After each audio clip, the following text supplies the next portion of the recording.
Ayan lang. Iigib dito ako kuha ng iigibin lang. Kasi nakakita ako ng buaya dun sa Facebook ba lang. Kasi sa Facebook ba yan, natatakot din ako. Pero hindi naman ito. Graba naman ito lahat. Tapos mababaw lang yung tubig. So, baka ba, hindi, wala naman siguro. Kasi bukid din yun. Yun ano saan yung buhaya na yun? Ba't pupunta dun? Kinain yung ano, yung, dito pala yan mga langga.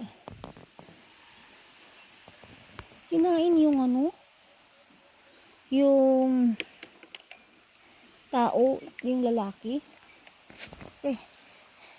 Kaya, baka mayroon dito. Wala naman siguro. Uy, Jesus name, uy. Ayan. Kasi kailangan ko nang magdilig.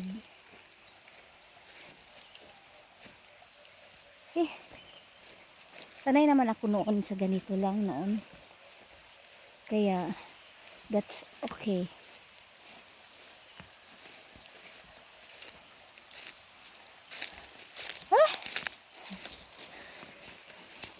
Ito pala yung lansones ko. Ito namumunga eh. Tanim pa ito ng mama ko.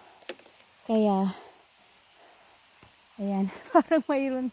Aywan ko talaga.